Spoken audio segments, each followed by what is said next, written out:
Alors bonjour, je suis de retour. Alors voilà, j'ai mis le papier imprimé ici.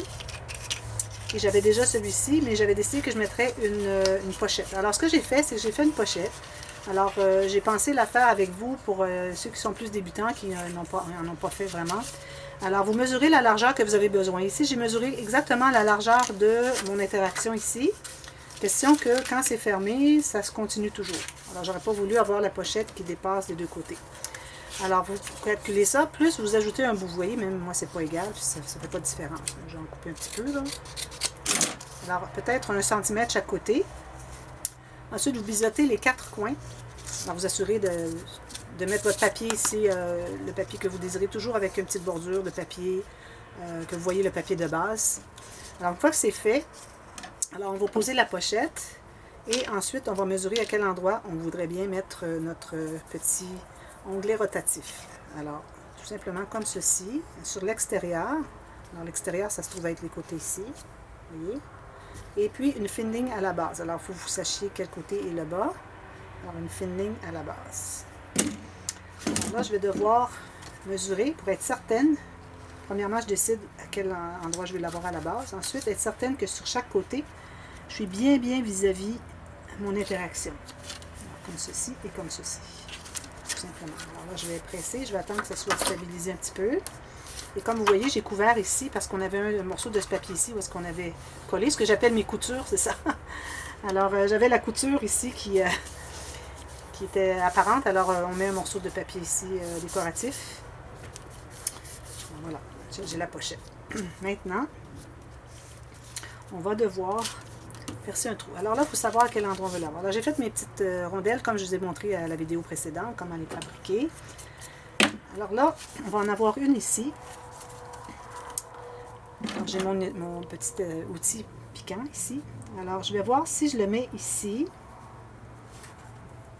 Qu'est-ce que ça donne? Vous voyez, ça libère beaucoup. Je pourrais même le mettre un peu plus haut. Que le plus haut qu'on peut le mettre, le mieux c'est parce qu'on va chercher plus de stabilisation. Alors si on est juste au bout ici, là, ça peut sortir si c'est trop sur le bord. Mais si on est plus loin comme ça peut aider. Mais il faut être quand même pas trop proche pour que quand on tourne, que ça libère. Comme ça fait ici, ça libère. C'est ce qu'on veut faire. Alors moi je vais percer ici et ici. Alors j'ai mon petit poinçon comme ceci. J'ai mes mini brads. Alors là ça va être un petit peu difficile à... Alors, je vais percer mon trou ici. Oh, décoller un peu. Vous voyez, c'est pourquoi c'est important d'avoir collé votre pochette avant, parce que sinon, si vous bougez moindrement, ça risque que votre onglet rotatif ne fonctionnera pas bien. Alors, ce que je peux faire, à ce moment-là, je vais tout simplement entrer les pattes à l'intérieur. Et puis là, c'est difficile, il faut aller à l'intérieur. Peut-être que je pourrais le décoller et puis y aller, justement, comme ceci. Il va recoller. Au pire, je peux lui remettre de la colle. Il ne faut pas le mettre trop serré parce qu'on veut que ce soit facile à tourner. Et puis, parce que là, ici, je vais rajouter du papier. Je n'ai pas tout fait le papier. Là. Alors, je vais l'ajouter ici. Alors, ça va ajouter de l'épaisseur. Alors, si c'est trop serré, ça va être difficile à les tourner pour qu'ils puissent aller chercher le papier, la pochette, le rabat. Alors, ici, on en a une autre à faire. Même chose. Alors, si je le fais ici, je vais faire tout de suite mon poinçon. Ceci. Et bon, encore là, je vais calculer, voir si ici c'est correct. Vous voyez, là, il ne libère pas. Alors, ça veut dire qu'il n'est pas encore assez haut. Alors, je vais le descendre un petit peu. Là, je vois qu'il libère. Il faut calculer que là, il est rond. Il est comme bombé parce qu'il n'est pas couvert de papier. Quand il va être couvert de papier, ça va être plat. Alors, il peut aller chercher un petit peu plus de longueur ici. Alors, il faut s'assurer que ce soit bien correct. Alors là, je suis correct comme ça et comme ça. Alors, je vais tout simplement faire un... Alors, lui, c'est plus facile d'accès parce qu'on peut aller le chercher derrière. Alors, je vais aller ici. Je m'assure d'être bien centré. Je vais mesurer juste au cas où. 12 comme ceci. 6 et quart. 12, 6. C'est un petit peu plus centré ici. Je vais faire ici. Alors, c'est pour ça, vous voyez, quand je vais mettre le mini brad, c'est pour ça qu'il ne faut pas avoir couvert l'arrière ici. Parce que c'est couvert, en ce moment-là, vous voyez les pattes derrière, puis c'est pas l'idéal. Hein? On veut cacher petite technique. Alors là, voilà, comme ceci, tout juste, et comme ceci. Voilà, faites votre page. Alors vous ouvrez ici, vous avez des photos. Ensuite, vous ouvrez ici, vous avez des photos avec une pochette. Génial, hein? Et un autre espace photo ici. Je vais mettre une carte ou deux, mais pas trop, parce qu'on ne veut pas trop ajouter d'épaisseur. Alors ça, c'était la carte. Alors, j'ai pas terminé ici, il faut tout terminer ça. Et je vais vous montrer un peu comment. J'en ai fait un petit peu, j'ai fini une page. Alors ça va entrer ici, comme ceci. Et c'est pas nécessaire de mettre un aimant ou quoi que ce soit, parce que c'est déjà très lourd, ça va rester fermé.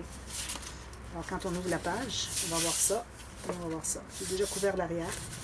Alors, la façon qu'on peut finir nos pages, je vais vous montrer, j'en ai fait un petit peu. Alors, vous voyez, j'ai un espace photo. Alors, j'ai calculé des espaces standards. Alors, ici, j'ai le 10 par 15. Ici, j'ai les un petit peu plus grand, qui est le 13 par 18,5. Alors, c'est juste environ 3 mm plus grand qu'une photo standard. Alors, j'aime bien faire tant qu'à faire n'importe quelle grandeur, alors je fais vraiment une grandeur standard de photo. Et puis, on comble les espaces. C'est ce que j'appelle les incrustations. J'en ai encore ici. Puis ici, c'est l'arrière de la page qui va être collée. Et ici, j'ai fait le cahier. Je n'ai pas terminé. J'ai juste fait le dessus. Parce que j'étais en train de travailler. Je voulais finir les arrières des trois cahiers. Alors, pour décider du papier, je voulais vraiment savoir quel papier j'utiliserais pour que ça soit vraiment coordonné. Alors, c'est bien de coordonner tout l'intérieur, mais le plus important, c'est que quand vous ouvrez comme ceci, que le prochain soit coordonné avec. Alors là, j'ai lui qui coordonne avec lui. Ça, c'est la page 3, la page 2. Alors, quand on va l'ouvrir, on va voir la fin de la page 2, le début de la page 3. Alors, ces deux-là, il faut qu'ils coordonnent. Ensuite, j'ai celui-ci qui est la page 2, et ça, c'est la fin de la page 1. Alors, ils coordonnent. D'ailleurs, j'ai mis le même papier ici. Ça, j'ai pas terminé. Oui, j'ai terminé à l'intérieur. Vous voyez, c'est ce que ça donne. Lui, j'ai pas terminé l'intérieur encore. Alors, je fais la même chose. À toutes ces grandes pages, je fais la même chose. Alors, on ne met pas plus. Quand on n'a pas d'espace pour mettre des pochettes ou des rabats, on fait des incrustations, tout simplement. Alors, lui, il va bien avec lui. Alors, je vais les terminer les trois pour pouvoir vous montrer comment faire, comment les installer. Alors là, je vais les installer. Alors, je vais commencer par la numéro 3, qui est celle-ci. Alors, on va l'installer tout simplement comme ceci. Mais je vous conseille de ne pas aller tout à fait, il faut vérifier vers la longueur qu'on a. N'allez pas tout à fait au bord de votre si on peut les appeler les rabats, là, les rabats de structure de base. Allez pas tout à fait sur le côté. Parce que si vous allez trop sur le côté, quand vous allez tourner la page, ça va coincer ici. C'est trop proche. Alors, laissez-lui, je dirais, un 2 mm, même 3 si vous avez l'espace, pourvu que ça ferme bien ici. Okay. Je ne sais pas si vous voyez bien. Alors, une fois, moi, je vais le coller là. À ce moment-là, j'ai de l'espace ici pour tout fermer. Et quand je l'ouvre, ça ne sera pas trop coincé. Alors, le rabat ici, le gousset qu'on s'est fait, va prendre la place de l'épaisseur de lui pour s'insérer. Alors, il va comme faire le pli comme ceci. Vous voyez comme je fais, là? Alors, quand il va être collé, quand j'ai tourné la page, le gousset qui est ici va servir à avoir la page qui peut entrer à l'intérieur. Alors, je vais la coller pour vous montrer. Alors, on ne colle que les rebords ici et la base. C'est une pochette. On va la garder en pochette. Alors, on va finir l'extérieur, ce côté-ci. Et puis, ça fera une pochette décorative en même temps. Alors là, il faut être la même distance. Alors, je laisse 2-3 mm. Je m'assure d'être bien en haut. Alors, on a fait les pages vraiment la même largeur. Alors, c'est important quand vous allez faire vos pages de bien vérifier la largeur de votre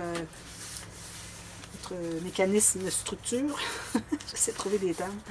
Parce que on ne voudrait pas que ce soit plus large. Ici, c'est ici. Alors ça, je vais couvrir de papier. Alors, vous voyez ici, ça va ensemble. C'est important vraiment de coordonner vos arrières de page avec le devant de la page suivante. Okay. Alors ça, c'est le dessus. Ça va devenir une pochette. Alors, il me reste à finir ça. Celle-ci, je ne l'ai pas fini non plus. Je n'ai rien fait de ça. Alors, la deuxième, c'est celle-ci. Alors, celle-ci va être collée sur la deuxième rabat, comme ceci. Encore là, on va laisser un espace. Mon rabat, il plie comme ceci, mais je veux qu'il plie aussi dans l'autre sens pour que ça puisse inclure. C'est possible que ça soit plus épais, mais ça va tourner, ça va prendre sa place. Alors, je fais la même chose, comme ceci, et ceci. Alors, vous voyez, mon motif, j'ai voulu garder pour ce qu'il y avait ici, c'était pas nécessaire parce que c'est couvert. Alors, si jamais votre papier n'est pas tout à fait la largeur de votre page et que vous voulez économiser un motif quelconque, alors n'allez pas jusqu'au bout. De toute façon, même j'ai laissé beaucoup d'espace parce que j'aurais pu arrêter ici. J'ai toute cette largeur-là ici que je peux laisser. Alors là, ici, je vais aller comme ceci. Et je vais aller, je peux enlever ça si ça me dérange. Encore là, pour être bien égal. Et je laisse un petit 1 mm sur le côté.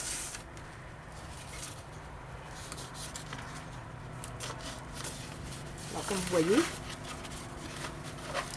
une page s'insère bien dans nos goussets qu'on a fait. Alors moi, quand je veux regarder la page comme ceci, le gousset inclut tout ce qu'il y a à l'intérieur. Et quand je l'ouvre, comme ceci, il y a sa place pour pouvoir se tasser aussi, pour qu'il puisse se placer à plat. C'est très très important ces goussets. La plupart des gens ne font pas de gousset. J'ai pas vu aucune vidéo de ces folios de Tim Holtz où les gens avaient fait des goussets sur le mécanisme de base. Alors ça c'est mon 1, mon 2. Ensuite je vais faire le 3. Alors le 3 c'est lui aussi. Alors lui il va aller comme ceci.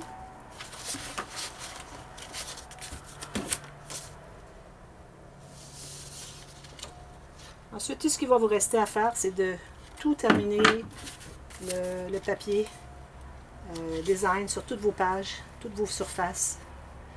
Et rappelez-vous de ne pas ajouter aucun rabat, aucune pochette à l'intérieur des pages. Parce que là, ça va devenir trop épais. Là, on est juste parfait. Vous voyez, c'est parfait comme ceci.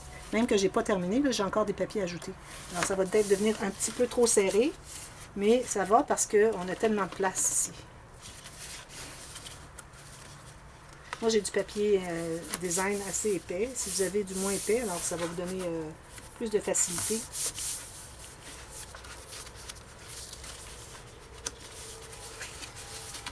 Tout simplement. Là, il me reste à tout finir ça. Encore là, ça va prendre l'épaisseur. Mettre un aimant ici. Et ceux-là vont aller par-dessus ici. Vous voyez tout l'espace qu'on a? Moi, si ça m'arrive comme ça, tout de suite, ça va. Si jamais j'ajoute de l'épaisseur, j'ai tout ça ici qui peut rajouter.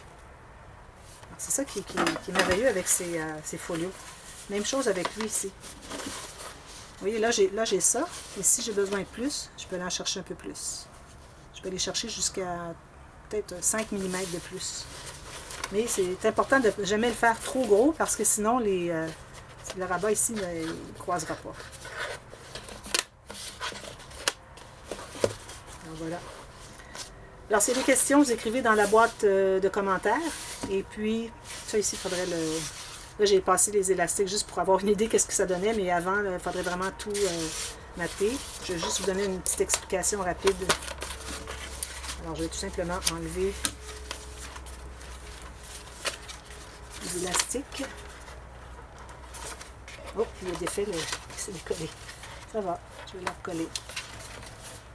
Je vais enlever ça. Lui, je le laisse parce que je l'avais passé dessous. Je voulais qu'il passe dessous. Je ne voulais pas voir l'élastique ici. Je trouve que c'est pas très joli. Il est quand même extensible encore, vous voyez. C'est extension ici. Alors, ce que vous allez faire, c'est que vous allez tailler la bonne grandeur que vous avez besoin ici. Vous allez percer les trous aux bons endroits et quand il va arriver le temps de les mater, vous allez tout simplement passer vos élastiques dans le papier. Ensuite, vous l'installez, puis ensuite, vous allez repasser ça et le rentrer à l'intérieur. Alors voilà, j'espère que ça vous a plu. Je trouve que c'est bien intéressant comme design. Et puis, J'espère que vous allez avoir trouvé une belle collection pour faire quelque chose de vraiment joli. Alors, on va peut-être avec les plus belles qu'on a, parce que je trouve que c'est tellement quelque chose de merveilleux, ce folio.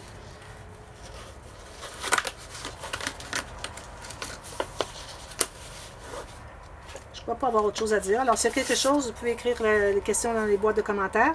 S'il y a des techniques que j'ai faites qui sont un petit peu trop rapides, peut-être à votre goût si vous êtes débutant, parce que moi, bon, j'ai des choses pour moi que je prends pour acquis que c'est facile, mais peut-être que pour d'autres, ce n'est pas. Alors, écrivez-moi la technique et inscrivez-moi la minute de la technique dans la vidéo. Et puis, je vais aller la voir. Et puis, soit que je vous explique, je donne des consignes, ou bien je referai une petite vidéo tuto express pour vous l'expliquer avec un visuel en même temps. Alors, merci beaucoup d'avoir regardé et n'oubliez pas de cliquer sur s'abonner si ce n'est pas déjà fait. Et aussi sur la petite clochette à côté parce que comme ça, vous allez être avisé si jamais il y a d'autres vidéos qui apparaissent, qui viennent de ma chaîne. Et aussi, il y a le petit onglet aussi partage. Alors, vous pouvez partager sur les réseaux sociaux, avec vos amis et vos parents et tout ça, pour que peut-être ça leur donnerait le goût de faire du scrapbooking. Alors, vous auriez des gens près de vous qui font du scrapbooking. C'est tellement intéressant à faire avec d'autres personnes en équipe ou en réunion. Comme ça, c'est vraiment agréable. Alors, je vous souhaite et puis merci beaucoup d'avoir regardé et à bientôt. Bye bye!